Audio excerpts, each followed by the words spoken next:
Ladies and gentlemen, welcome to the 6th episode of Tech Talk. Tech Talk's all about the latest technological advancements and gadgets. Whether it's international or local, you'll hear it first here. To start off, here's the recap on this week's international technological advancements. The age of cyborgs and cybernetic eyes are probably a couple of half-centuries away, but Google Tech's already working on making visual recognition software widely accessible. Announced by the world's favorite search engine at the Google I/O of last year, Google Lens is the app that promises out the most augmented reality tech. Tired of constantly having to go input Wi-Fi names and passwords? Google Lens needs only to see both on the side of your router and open sesame. You've got internet connectivity. Personally, I've been caught off guard by things I know but can't quite put a name to. Well, as it did back in high school and college, Google's always got a solution for me. Paired with Google's Smart app, the Google Assistant, the possibilities of the Google Lens are endless. The Google Lens can even identify wildlife and flora, let's say a wildflower, and then direct you to the nearest boutique, or maybe the nearest ER in case it's poisonous. Location services and geographical information make Google Lens the perfect travel companion. From keeping you informed on local wildlife to checking out the hottest joints to dine in at, Google Lens promises to bring a whole new side to how we engage in everyday tasks. Not surprising considering its popularity and efficiency as a search engine. So there's no need for us to type into search boxes anymore, which is great news if you're lazy like me. Just point and shoot. Google Lens 2.0 will be available on both Android and iOS devices. VR technology is becoming increasingly popular and widely available. VR accessories are available for the PS4 and even smartphones. Google's been working on a tool called Seurat, and while the Seurat probably won't be ready for games anytime soon, it is an impressive tool that could leave you immersed in a powerful real-time 3D view of panoramic shots. The Seurat essentially takes high-quality 3D scenes and makes them renderable and mobile hardware.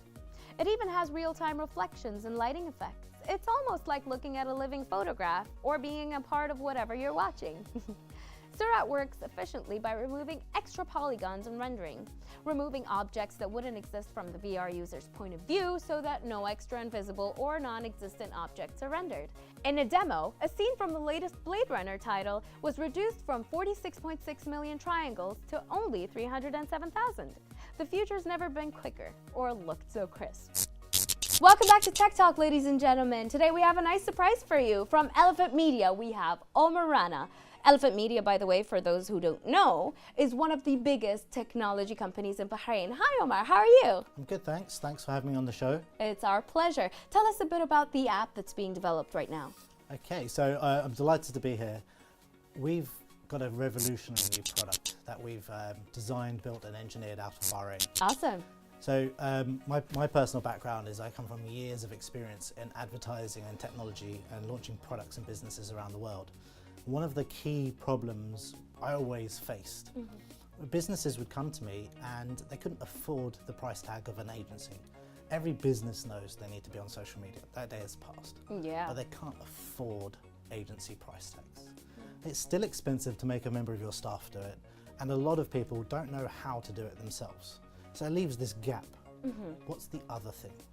So I've taken all that experience, all that knowledge and all that strategy, and we put it into an app. This is the agency in an app. It deals with your social media for you, your strategy, your planning, your content. Ultimately, the vision that the version's launching in June with all the updated features. You take a picture of your product or service, you tell it emotionally how you feel, and then based on that connection, it suggests content in both Arabic and English on each of the platforms specifically. So you end up making your 30 days content in about 5 minutes. That's awesome. And by the way, ladies and gentlemen, something you guys don't know, this app came out of Bahrain. Yeah, I mean, we're really proud of that fact. We trained our staff, we put a lot of effort into research and development, and we really grew and learnt a lot. Bahrain's an amazing place to launch out of tech, particularly with Amazon Web Services being in Bahrain. We were very fortunate to enjoy a very close partnership with them. We learnt a lot from them, and our team as well, our Bahraini developers, have grown a lot and understood how to best take use of Amazon Web Services. So there's a lot of reasons to be set up in Bahrain. There's a lot of support here. The ecosystem's quite juvenile at the moment, but it's definitely going in the right direction. One of the things that we found is, and you'll hear the story time again, and Bahrain's a great test market for technology, and that's true. Feedback that you get here does help you ramp up to a larger global platform. In our original, we launched out in January to some test users to see people's feedback, so we could see where to put the wow moments in the app, how people enjoyed it, and what's the best parts of it. So now with that feedback, we've got the new version launching in June, and at a price point that is impossible to beat. We're only $20 a month. That is very affordable, especially for startup businesses. You guys, you have help now. The ecosystem in Bahrain, it needs more people to take that innovative leap. I find that some people are too scared to take a risk on themselves. We looked at a problem that existed and we offered a solution, rather than, okay, what's everyone else doing in the market? What's a problem we face as a business or customers face? How can I use technology to solve that? And then the second part to that question is, how easy is it for someone else to do this? What are those barriers to entry? Now, if you find that it takes you 2 seconds to do, then it will take someone else 2 seconds to do. If you want to be another Barada app, then someone else can equally be a Barada app. How are you going to make this a sustainable model? Now, I think if people really start thinking about this in their core, we're going to start to see some innovative solutions, because Bahrain really is an interesting place. You can build for a relatively cheap price. You can test relatively cheaply here, and you can scale very quickly. Tell us a bit about what you would forecast for Bahraini technology in the next 10 years. I think it's a real hard one to say what's to be forecasted, because there's so many leaps going forward. I was talking to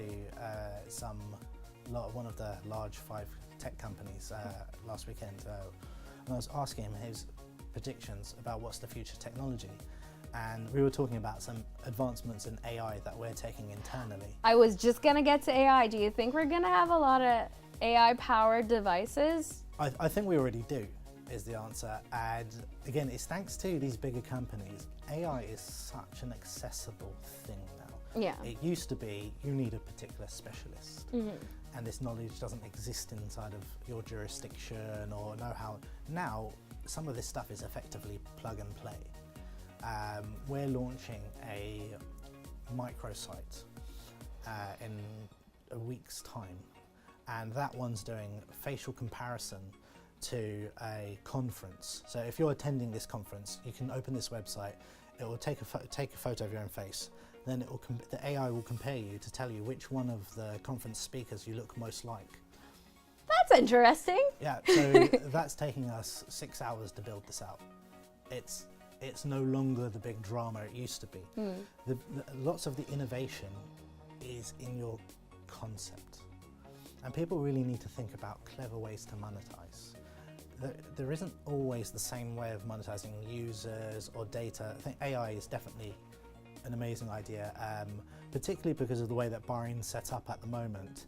And with Fintech Consortium, and Bahrain is a banking hub, as we all know. I think there's so much opportunity for cryptocurrency in this location.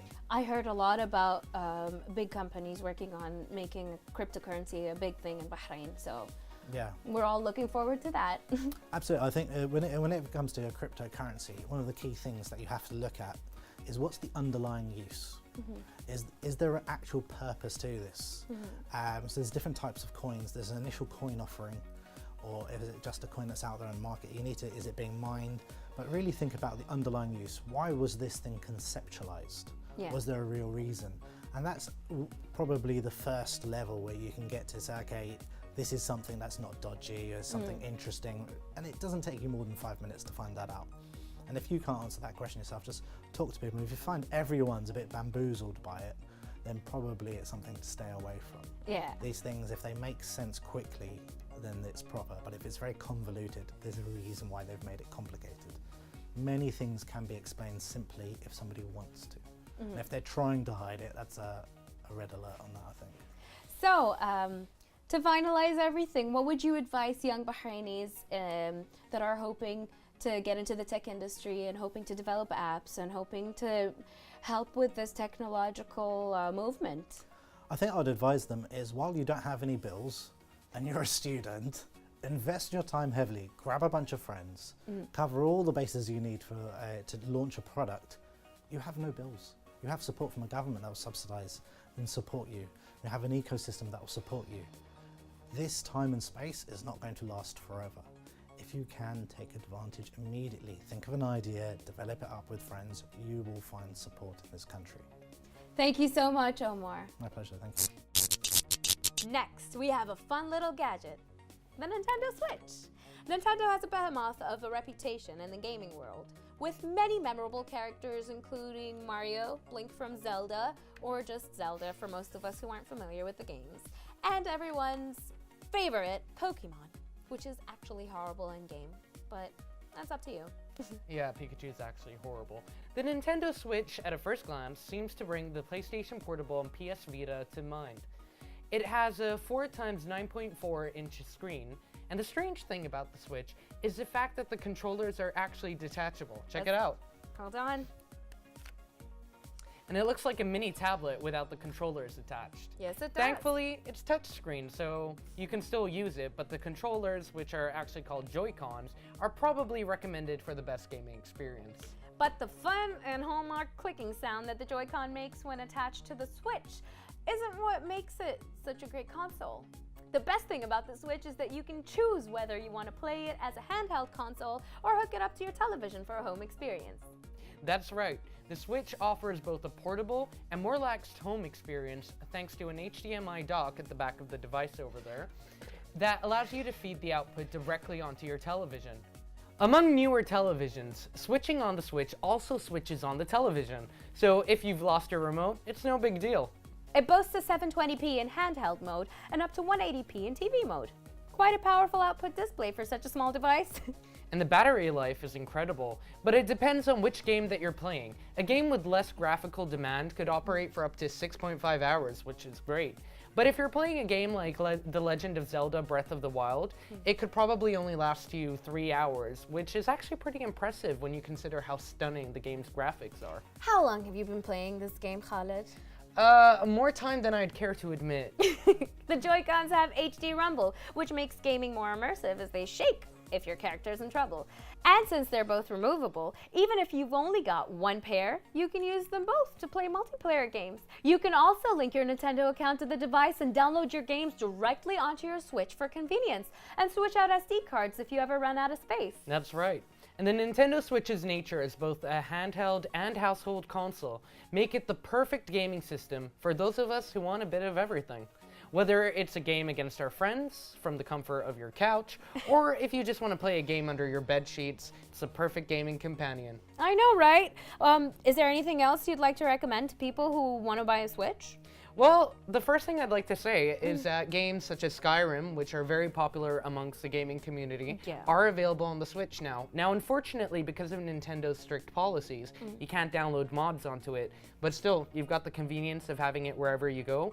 And if you're a fan of online gaming, Dark Souls HD is coming out soon, so keep an eye out for that and get good. As you can see, Khaled is super obsessed with his Nintendo Switch. I am. I have no life. Thanks for sharing it with us. I absolutely love it. Can't No wait problem. to play against you. Neither can I. Deal. Looking forward to it. Me too. That was all for tonight, ladies and gentlemen, and thanks for tuning to another episode of Tech Talk. This was Dana Al Salem And Khaled Idris. for Bahrain International TV. Peace out.